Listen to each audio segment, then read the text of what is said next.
Next Pats podcast is presented by FanDuel Sportsbook. Make every moment more.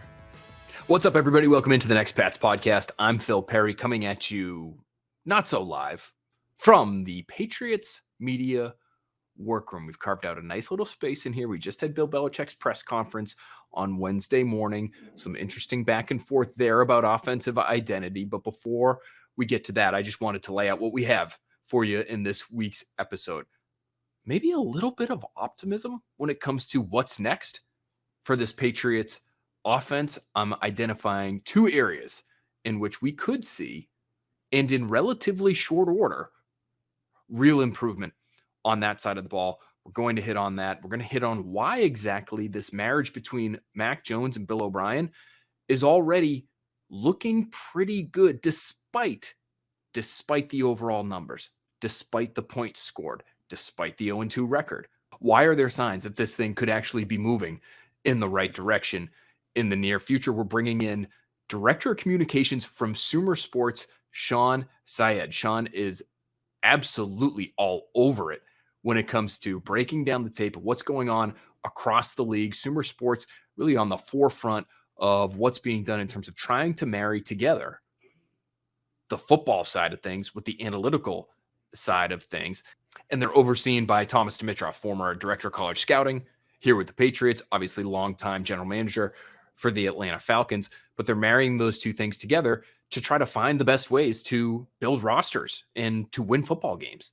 And so Shawn's a great person to have because he has access to the numbers part of it, but his bread and butter is the film part of it and the schemes. And again, the trends and what's winning on the field in today's NFL. And you might be surprised, but he's encouraged by some of the things that he's seen from the New England Patriots, the 0-2 New England Patriots through 2 weeks.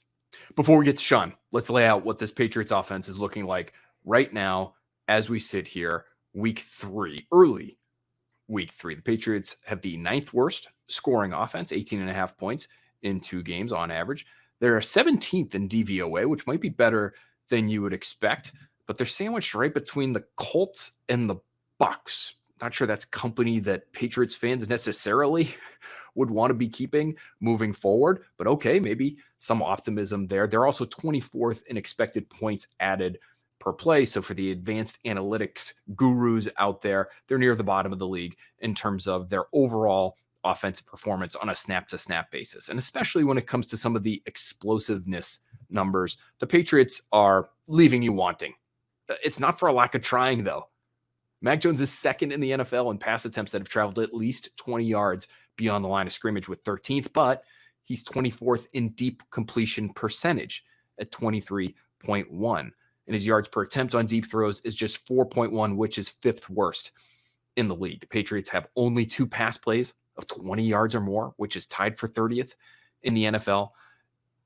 And we now know their longest play from scrimmage in week 2 was an 18-yard scramble by Mac Jones, noted scrambler.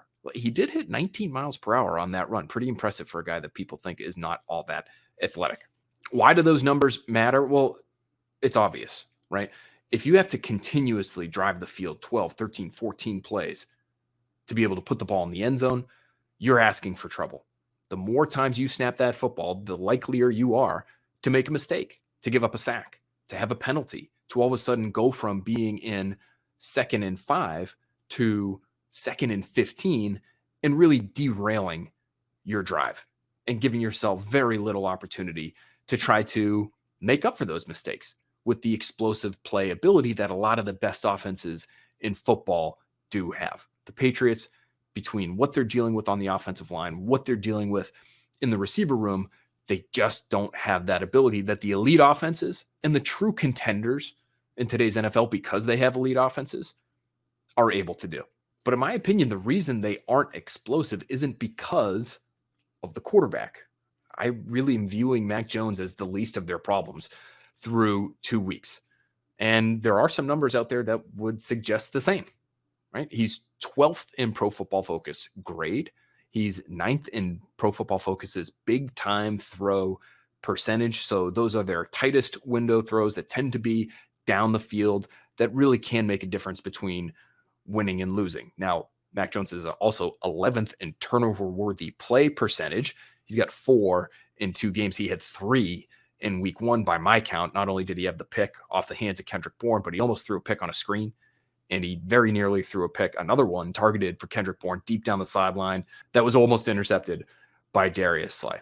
So not what you're looking for there, but he has shown potential. He has shown flashes of what I would say is more than mere competency under Bill O'Brien.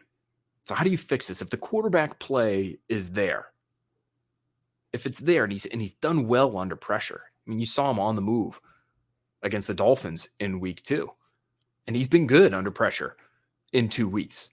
He's 6th, according to Pro Football Focus. He's 6th in passing grade under pressure. Again, small sample, 2 weeks, but he's done well in those situations. He's 9th in completion percentage. It's not perfect, not anywhere close, but if it's there, how do you improve? How do you build on what you've shown to this point? Because it's clearly not enough. You clearly have to get more explosive. You have to be more productive on a snap-to-snap basis. Well, number one is it's pretty simple.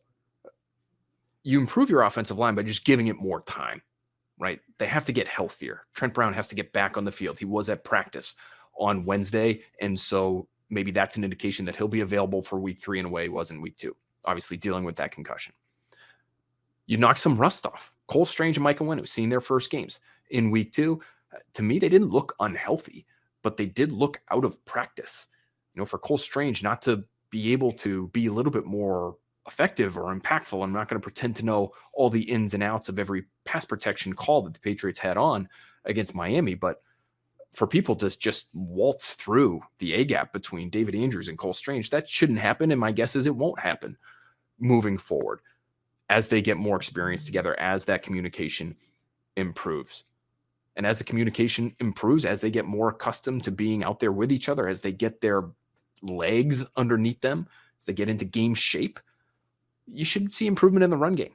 I mean, for Ramondre Stevenson to be averaging 2.8 yards per carry through 2 games, that's unacceptable. The Patriots can't live that way. They can't function that way. But when that improves, they should be more balanced. I mean, right now they lead the league. Mac Jones leads the league in pass attempts at 96. It's far too many. You're asking for trouble. You're asking for him to be punished physically, but you're also asking your offense to overcome too much because you're so predictable. You're not talented enough on that side of the ball to be able to overcome that unpredictability that you're showing to opposing defenses. Once they get a bead on what you're doing, do you have the kind of talent on the outside or on the offensive line for that matter to be able to make up for that? I would say no.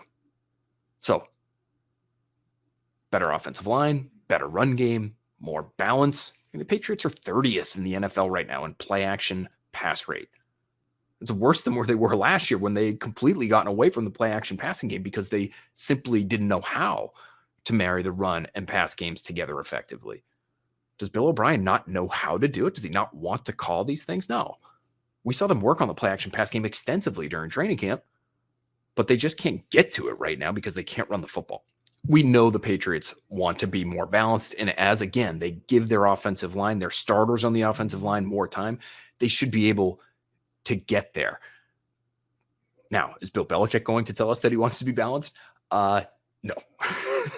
Not at a podium, at least.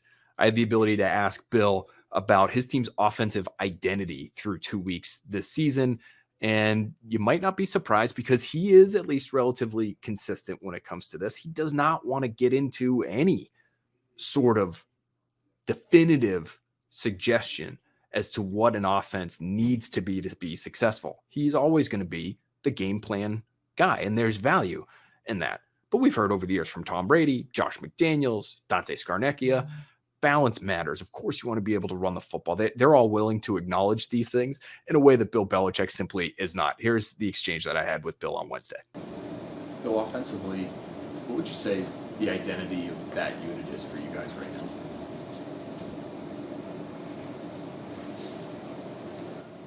Yeah, look, we're. Look, that'll fluctuate a little bit from game to game. So, do what we think's best each game. Try to score as many points as we can.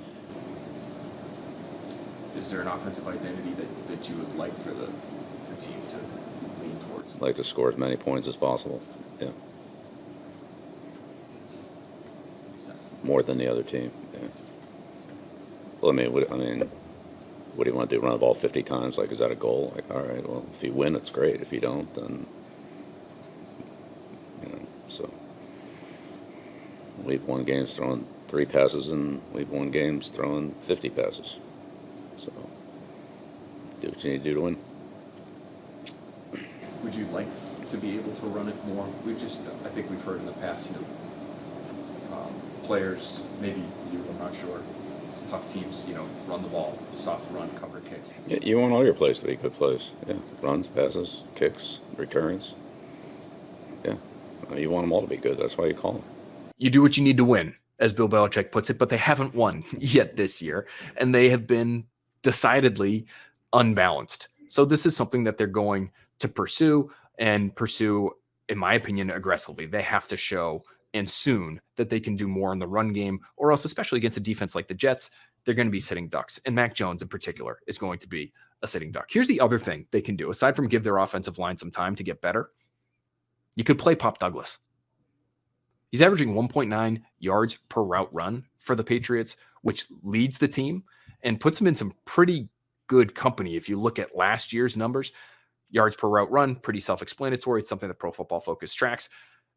Jacoby Myers had 1.90 yards per route run, believe it or not, last year, which was 23rd in the league. But if you're one of those people who didn't love everything that Jacoby Myers brought to the table, you thought they were going to be able to upgrade by bringing in Juju Smith-Schuster, here are some other receivers who were in that range last year. DK Metcalf, 1.93 yards per route run. Jamar Chase was 1.97. Tyler Lockett was 1.89. Deebo Samuel, 1.85. Garrett Wilson, Offensive Rookie of the Year last year, 1.85. T. Higgins, 1.80. So these are very, very productive players, some of the best receivers in the league. And I'm not sure, and I'm not saying that Pop Douglas would be able to sustain that kind of production if he becomes a more regular part of the offense. But to me, you have to see if he can. You have to make him a more featured part of the offense. Don't just get him back on the field after benching him in week 2 because of the fumble. Don't just put him back out there and play him 30 snaps the way you did in week 1. Feature him. Target him more frequently. See what he can do with the ball in his hands. He is clearly a dynamic, explosive athlete. And if you have to live in this world where you're getting rid of the football so quickly, according to Next Gen Stats, Mac Jones has the 4th quickest time to throw through 2 weeks this season, again, in part because of what they're dealing with along the offensive line and the inability to pass protect or run the football or provide any sort of variability in their offense to opposing defenses. If you have to live in that world where it has to be out quickly and you're living in empty formations and you're letting Mac Jones be a point guard because if you ask him to drop back pass, he's going to have a defender in his face, well, then you need Pop Douglas out there. He's built for that kind of offense because he can get open quickly, because he can do things with the football in his hands after the catch that some of the other receivers in the Patriots receiver room simply can't do. Juju Smith-Schuster is not the explosive athlete the Patriots were hoping him to be. Kendrick Bourne's usage is all out of whack already in just 2 weeks. Played over 70 snaps in week 1. He's down to 38 in week 2. Devontae Parker's out there, but we know what he is in terms of his limitations. Generally speaking, not a yards after catch guy, although he did make a couple of nice plays in week 2 where he showed a little something after the catch, make a tackler miss and get upfield. That's Pop Douglas. And so if you're looking to do 2 things, keep Mac Jones upright by getting the ball out of his hands, and yet at the same time also get more explosive, the answer is there, in my opinion, right? And if he turns out not to be the answer, then he's a 6th round pick out of Liberty who needs a little bit more time, and maybe he develops into that. But you're at the point right now at 0-2 with another divisional game coming up this weekend where you can't afford to wait. You have to see what you have in this guy. So don't just get him back on the field and don't just slowly work him back into the offense. Get him on the field and feature him. And that could do wonders for this Patriots offense. All right, for more on what's next for the New England Patriots between Mac Jones and Bill O'Brien, why this marriage seems to be working through 2 weeks if you watch the film, and what their chances are against the Jets this weekend. Let's get to our buddy, Shawn Syed. Get ready for NFL season with incredible offers from FanDuel, America's #1 sportsbook. Right now, new customers can bet $5 and get $200 in bonus bets guaranteed. Plus, all customers who bet $5 will get $100 off NFL Sunday Ticket from YouTube and YouTube TV. Now is the best time to join FanDuel. The app is easy to use, and you can be on everything from spreads to player props and more. So visit FanDuel.com/NBCSB and kick off the NFL season with an offer you won't want to miss. FanDuel, official partner of the NFL. Gambling problem? Call 1-800-GAMBLER. Hope is here. GamblingHelplineMA.org or call 800-327-5050 for 24/7 support, Massachusetts. Call 1-877-8-HOPE-NY or text HOPE-NY 467-369 New York. 21 plus and present in select states. FanDuel is offering online sports wagering in Kansas under an agreement with Kansas Star Casino LLC. Bonus issued as non-withdrawable bonus bets that expire 7 days after receipt. Restrictions apply. See terms at sportsbook.fanduel.com. Gambling problem? Call 1-800-GAMBLER or visit fanduel.com/RG in Colorado, Iowa, Michigan, New Jersey, Ohio, Pennsylvania, Illinois, Tennessee, or Virginia. 1-800-NEXT-STEP or text NEXT-STEP to 53342 in Arizona. 1-888-789-7777 or visit ccpg.org/chat in Connecticut. 1-800-9-WITH-IT in Indiana. 1-800-522-4700 or visit ksgamblinghelp.com in Kansas. 1-877-770-STOP in Louisiana. Visit www.mdgamblinghelp.org in Maryland. 1-800-522-4700 in Wyoming or visit www.1800gambler.net in West Virginia.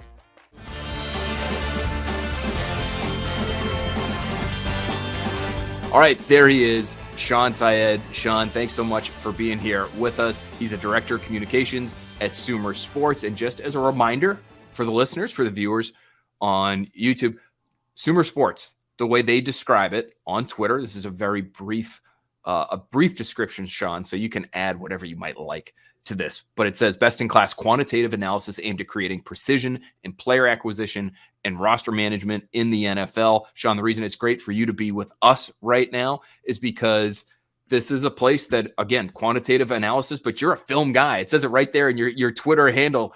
It's Syed Schemes. So you are so into the all 22 and following the league trends and where things are going. And you have the numbers to back up some of those observations that you make as well working at Sumer. So we're really happy to have you here, man. Thanks for spending some time with us. Phil, I appreciate that so much. I know it's a tough 0-2 start. I'm here to hopefully breathe a little optimism into the fan base. You know, I liked what I saw on film, and for fans, I think you visit SumerSports.com. It's a good website. I'm not as into numbers as some of those data guys. They work really hard. I think it's a place for everyone, whether you want to learn more about X's and O's, whether you want to study, hey, our offense is doing this good, our offense is doing that bad. It's a good place to find those tables, filter through, and then you can tell your friends, well, our offense is a little bit better than we think.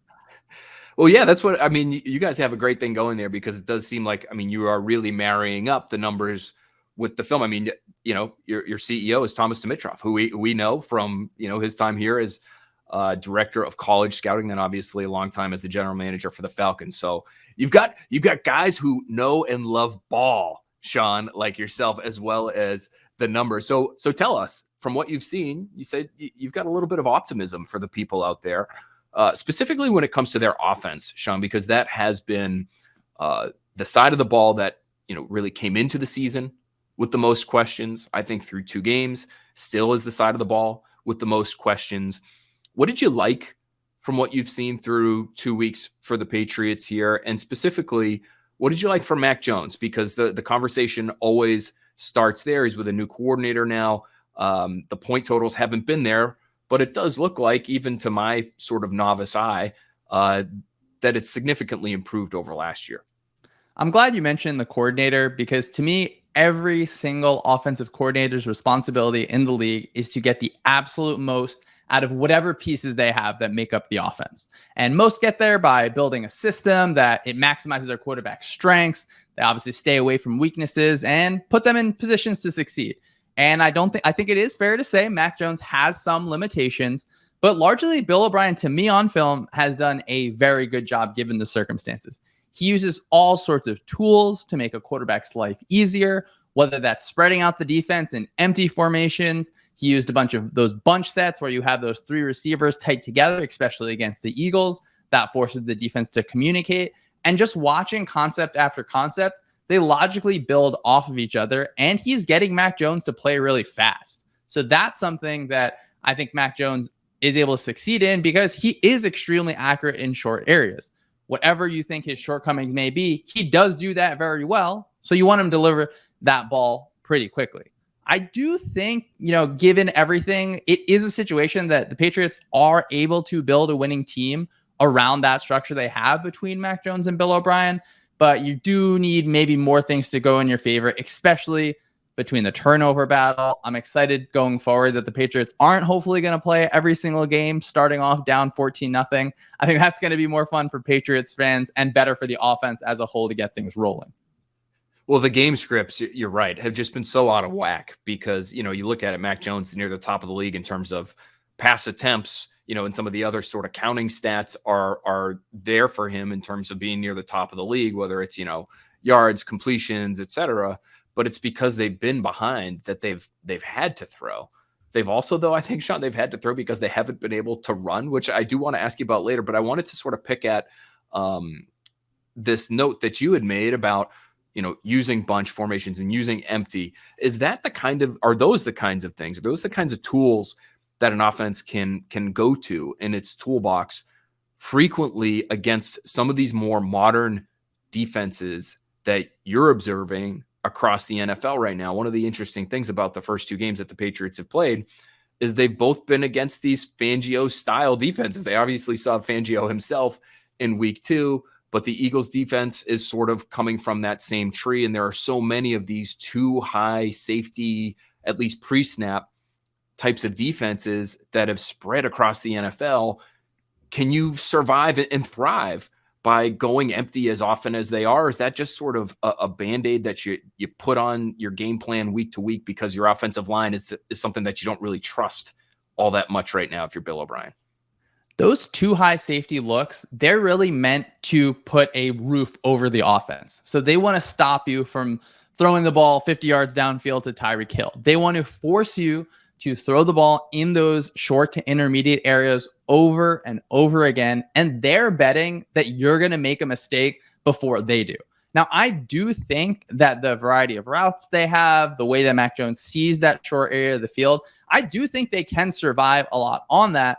Now, the problem is, especially when you get into empty formations, you only have 5 blockers. The defense, they can heat you up a little bit. They know that they can send 6 if they're comfortable playing man coverage specifically. So it's a combination of issues where if you're not fully comfortable in your offensive line against the defense's pass rush, plus you don't feel like you have a really solid number one matchup, whether it's a number 1 receiver or a really, really strong tight end, then things start to tip in favor of the defense. So from a conceptual level, I absolutely love it. Sometimes from execution, I think between the offensive line and maybe the receiving core, that can sometimes leave a little bit more to be desired. Yeah, and the offensive line, Bill O'Brien told us yesterday, the expectation is that they'll improve both in the run game and the pass game because they just haven't had everybody out there often enough to be able to execute in either phase consistently enough. So Cole Strange back for the first time in week 2, Mike Onwenu back for the first time in week 2, Trent Brown's out. Maybe he comes back in week 3, and then all of a sudden it looks better and you can be more balanced and you're not falling behind by 2 scores, as you mentioned. And now all of a sudden it's a much different looking offense. Like I asked Bill Belichick today, just a few minutes ago, what's your offensive identity right now? And he basically, after a long pause, shrugged his shoulders and said, yeah, it's going to change week to week, depending on who they play. They've won games by throwing 50 times. They've won games by running 50 times. So, and he's right about that. But obviously this year's team is different than any other that he's had in the past. And I think they're still trying to figure out what their identity will be, honestly, because the offensive line was an issue all summer too. So, do they even have that foundation that they would love to have to build upon in the regular season? One thing that we know they want to do, that I'm sure every team wants to do in some way, shape or form, Shawn, is run the football. And it's just been such a mess in that regard.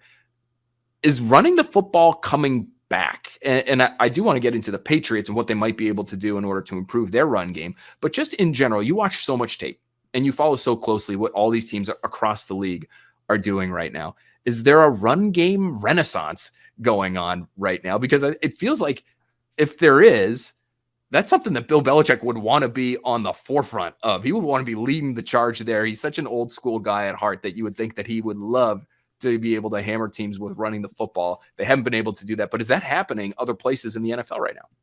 With those too high safety looks, those kind of shell defenses where people are playing a little bit further off, one of the ways to attack that and to get teams out of that is saying, we're going to run the ball straight at you.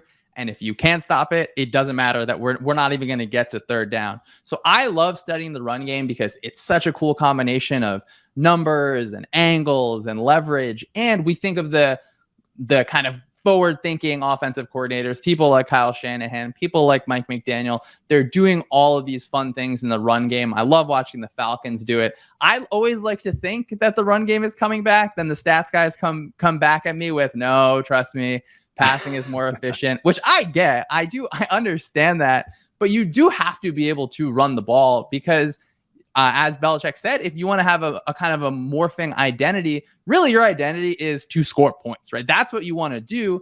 And a lot of times that's going to depend on whatever the defense is aligning to us. We need to be able to make them pay. If they're going to play with really light boxes to our heavy offensive sets with tight ends and fullbacks, we need to be able to succeed in those situations. The same way, if they're going to play really heavy boxes, they're going to pack those linebackers in. We need to be able to pass against those sets. So you want to have that balance. And I like to think the run game is coming back. But something that's notable about those teams like the 49ers, the Rams, the Falcons, they've been in their outside zone scheme system for so long that now you see defenses morph against them. And then the offense is finding little tweaks to their base concepts. So really you have to have that core identity before you can get to all of that fancy stuff.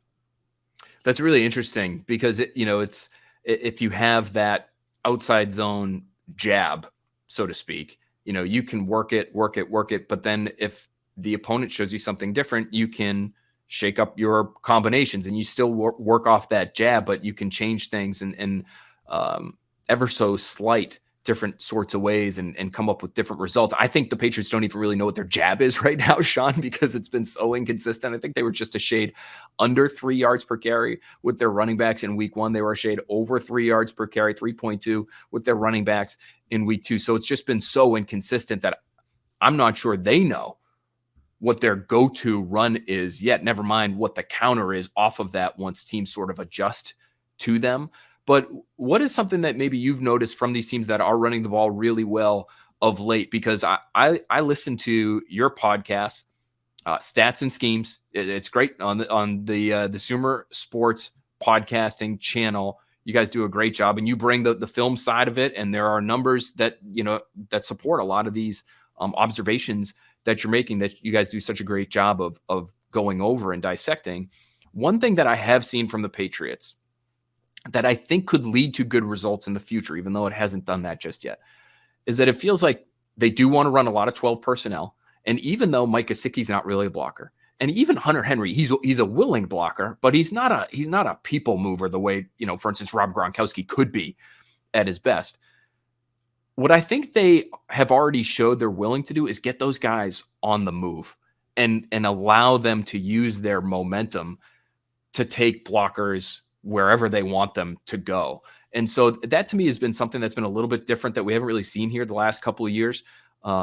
Is that the kind of thing that you're noticing from some of these more successful modern run games that other teams are using?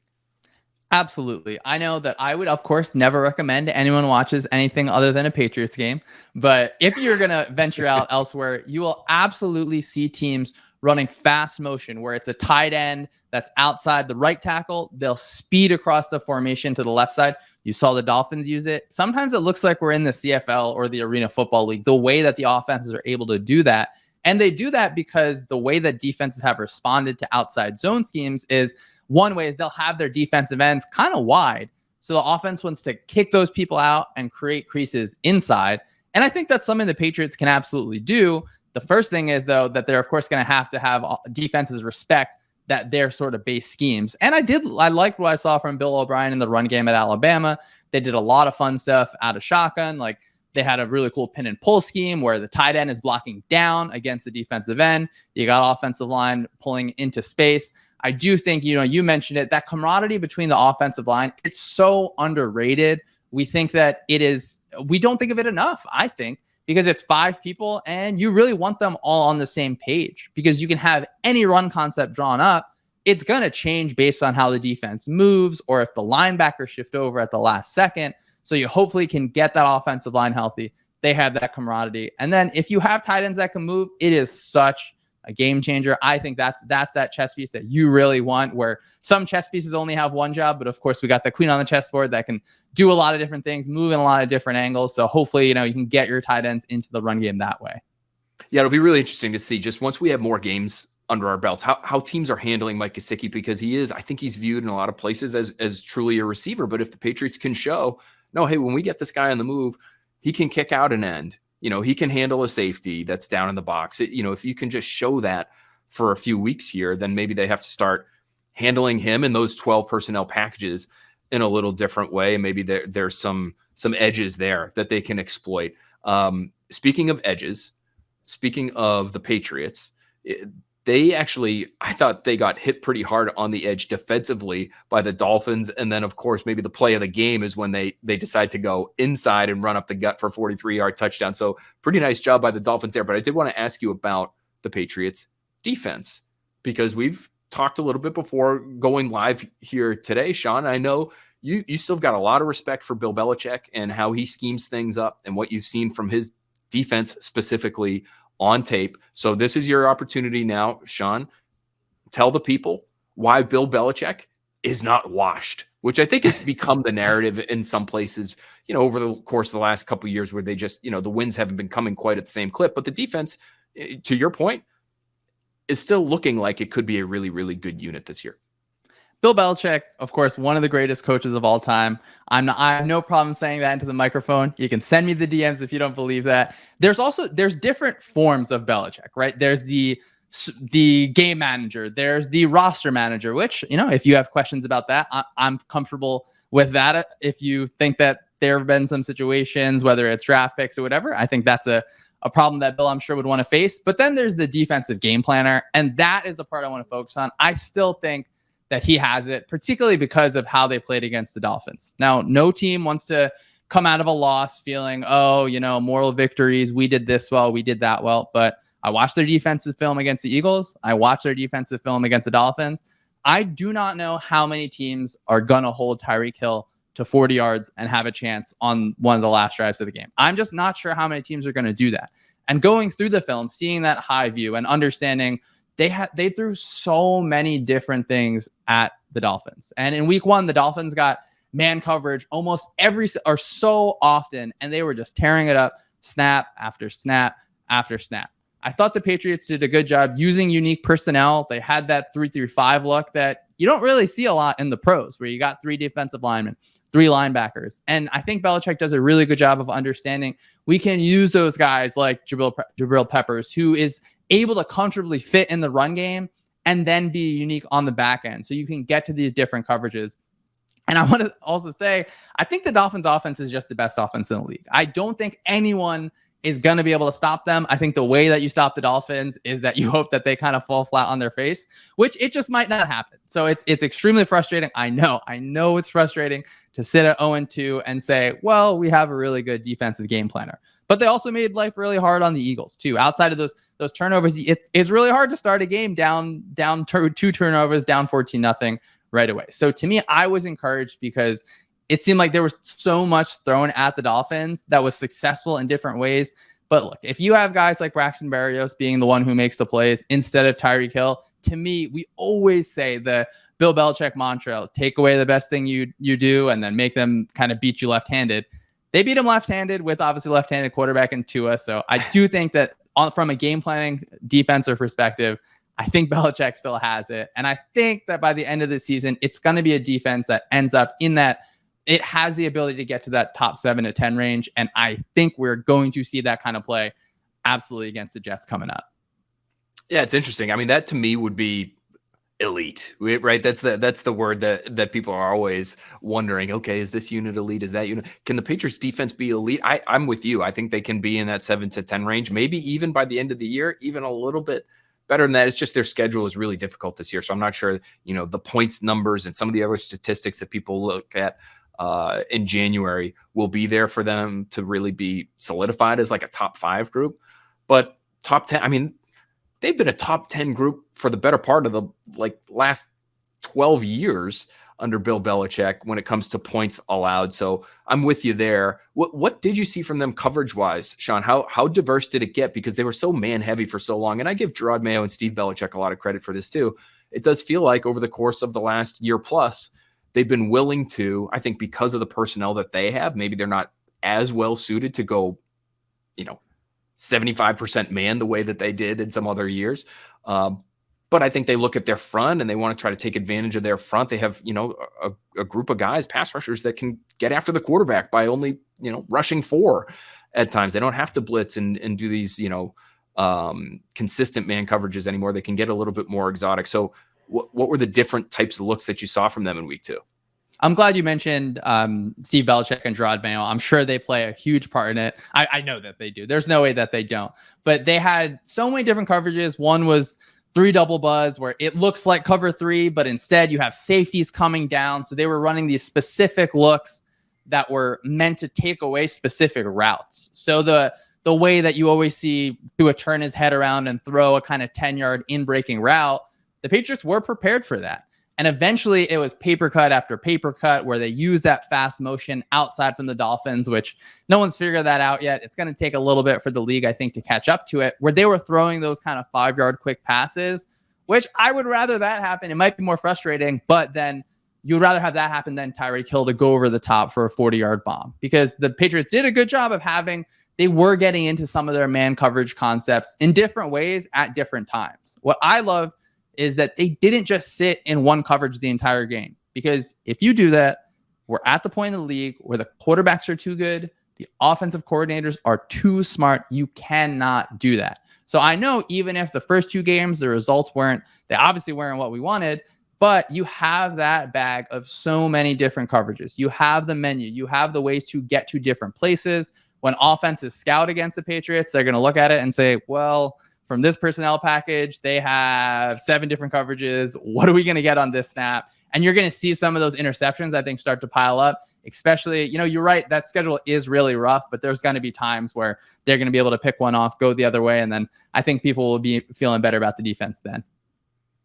I think you're right. But it is sort of interesting understanding how, coaches and teams look at trends, right? If the Patriots can be so sort of amorphous on that side of the ball where, okay, on, 3rd and long, what do they run? Well, they're actually cover 1, 18% of the time, and they're cover 2, 15% of the time, and they're Tampa 2, another 13%, and they're cover 3 for 17%. Like if you can be that kind of defense, it just makes you so much more difficult to prepare for. Difficult preparation on tap for the Patriots this week, Shawn, because they see the New York Jets. And I'm not talking about Zach Wilson being the difficult portion of this matchup for them to prepare for. I am wondering, though, how you think the Patriots match up with this team and whether or not they'll be able to come out of week 3 as a 1-2 team as opposed to an 0-3 team, which feels like a vastly, vastly different outcome and different record, even though it is just one game. Do you feel like the Patriots have a good shot here to win this game against what is, well, we can kid about Zach Wilson and his competency, but their defense is going to be one of the best in football this year in 2023. Do you like their chances in week 3? I do feel good about the Jets matchup for the Patriots. Of course, it's a battle of 2 really, really well-coached defenses that succeed in different ways. The Jets, they're going to play their quarters looks. They're going to stay not predictable, but they have their mainstays that they are so good at, because at a lot of positions, the Jets defense is going to be better than whoever they line up against. That is a worry for the Patriots, because that defensive line, I think, is going to be something that Bill O'Brien, I know, is staying up late at night thinking about. Do we spread them out a little bit more? Do we attack those inside areas that Mac has been good at? And I'm curious to see, do we keep leaning into those empty formations? We get the ball out quicker. Maybe it slows up that defensive line just a tick, and we don't have to worry about things like those strip sacks. The Patriots defense, of course, we talked about, they win through really malleability. And I would be really surprised if this is the game that America says Zach Wilson is back. This is his resurgence because, Bill Belichick has a really, really good history against Jets quarterbacks. I don't have to say any quotes about ghosts, but I think that was in a Patriots game. And the Jets do lean on running the ball a ton. They had to do it against Buffalo, but I think the Patriots are a team that is really strong up front. So those matchups are really strong, where if you look at just offense, defense, the Jets have an incredible defense. I think the Patriots have a really good defense as well. But on the offensive end, I have to think that we see fairly clearly this game that the Patriots offense is the better of those two offenses. It's a chance for a really, really ugly game. I think the last game they played was that special teams victory, I think, if I remember correctly, at the end. So two great defenses, one offense with a backup quarterback, the Patriots with an offensive system, an offensive coordinator that I do really, really like. So I'm not just pushing Patriots positivity because you were kind enough to have me on, but I have to think that this is the game that the Patriots get their first win. I do want to ask you the last thing here before I let you go, Shawn. You mentioned the quarters looks that the Jets really lean into. And, I think that's something that by the end of the year, we'll say the Patriots, ran it a little bit more as well this year, probably not to the same degree that the Jets or others would. But I think it's something that is going to be new for Patriots fans here is saying, okay, you're going to see these two high safeties because Devin McCourty's gone. I don't think they really have a true single high free safety to lean on a ton anymore.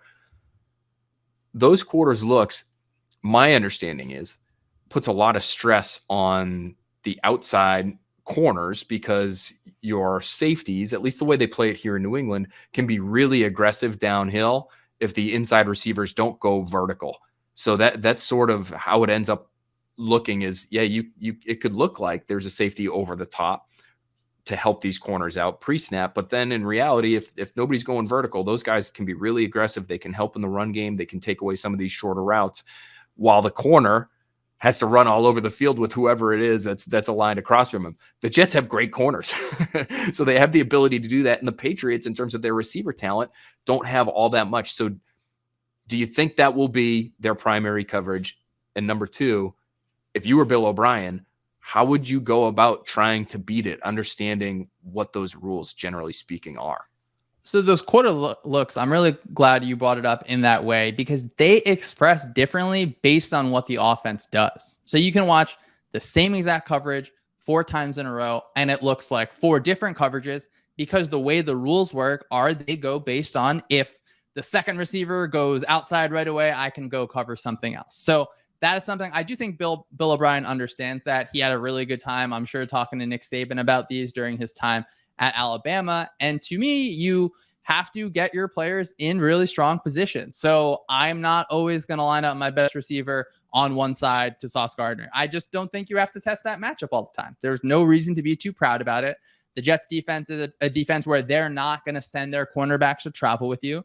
So put your best receivers inside or get your guys into those bunch formations and we see the Jets are an incredible defense. Try and make them a touch slower by making them communicate. So I think using empty sets, I really, really enjoyed watching the Patriots in empty because it's something that it makes life easier for the quarterback. It makes defenses a little bit more vanilla. And no matter what your disguise is or what your blitz pressure path is, the defense has to show its hand a little bit when you're in empty. And a lot of the times, I know it's never a bad time to say Haswai Juke on this podcast, you can get that linebacker isolated on whoever your inside receiver is. So that's something that I'd want to track as well in this game. There you go. The people here know Haswai Juke very, very well. Such a long time staple here. And really, I wrote a long piece about it after the Patriots-Rams second Super Bowl in 2019, early 2019. But that was the play that basically won them the Super Bowl. They drove down the field. Brady picked away at his matchups. He found Gronk eventually down the seam, gets him on the goal line, and Sony Michel punches it in to win that game. So people always, Shawn, willing to remember the good times. And Haswai Juke represents the good times for the New England Patriots. Thank you so much, Shawn, for being here and for breaking things down the way that you do for us. It's such a great perspective for us to have. And now, again, this is the Next Pats podcast. We're always trying to project out what's happening next for this team, whether it's the long-term or the near future here. And some of that stuff on the Jets and what they like to do at the end that you just mentioned there, that's stuff that our listeners will really appreciate, because now they can go into this game knowing what to expect. Shawn Syed, thanks so much for being here with us, man. This is great.